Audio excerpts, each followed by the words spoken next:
Ao olhar para o céu estrelado, talvez você tenha se perguntado como os astrônomos sabem quais os elementos químicos presentes nos astros sem nunca terem ido até lá? Como eles sabem o que tem no Sol e nos planetas? Talvez você esteja se perguntando se isso é realmente possível. Afinal, como descobrir quais são os elementos químicos presentes em um astro? Desde a época de Aristóteles até meados do século XVII, acreditava-se que o branco era uma cor fundamental da luz e que as cores do arco-íris aconteciam quando a luz passava de um meio para outro. Intrigado com essa explicação, Isaac Newton resolveu fazer um experimento relativamente simples que consistia na passagem de um feixe de luz solar por um prisma de vidro. O resultado? A luz solar se desdobrou nas cores do arco-íris. Newton chamou este fenômeno de espectro, ou espectro. Para concluir sobre a propriedade da luz, Newton selecionou apenas uma cor do espectro e fez com que ela passasse por um segundo prisma. E o resultado? A cor permanecia a mesma. Dessa maneira, Newton refutou a ideia que persistia até o momento e concluiu que as cores do espectro eram propriedades da luz, sendo o branco uma mistura de todas as cores. O experimento de Newton foi o pontapé inicial para o físico alemão Joseph von Fraunhofer, que em 1814 repetiu esse mesmo experimento, mas com uma pequena inovação. Ele expandiu o espectro solar e descobriu que esse espectro continha centenas de linhas escuras bem fininhas, as famosas linhas de absorção. Esse efeito ocorre porque os raios de luz das cores correspondentes foram absorvidos por gases mais frios da atmosfera do Sol.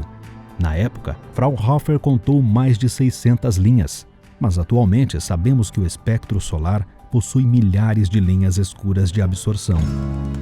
Algum tempo depois, por volta de 1857, os químicos Robert Bunsen e Gustav Kirchhoff realizaram o mesmo experimento já feito, com uma pequena modificação.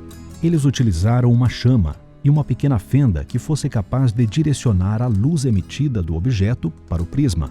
Dessa maneira, eles perceberam que um determinado elemento químico, quando aquecido até brilhar, apresentava um espectro com várias linhas brilhantes em um fundo escuro, as famosas linhas de emissão. Continuando com os experimentos, eles notaram que as linhas coloridas de emissão de um elemento químico eram exatamente as mesmas linhas que apareciam em um espectro de linhas de absorção do mesmo elemento químico. Logo, concluíram que cada elemento químico possuía o seu próprio conjunto específico de linhas espectrais, como se fosse a impressão digital de cada um código de barras da natureza. Nascia assim, em 1859, a técnica que possibilitou a análise do espectro de um objeto com a identificação de substâncias químicas por meio de linhas espectrais, a espectroscopia. Mas como podemos aplicar essa técnica para saber quais os elementos químicos presentes em um astro?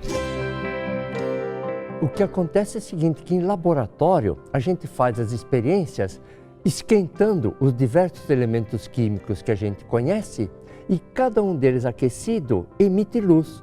Quando essa luz passa por um prisma, essa luz é decomposta.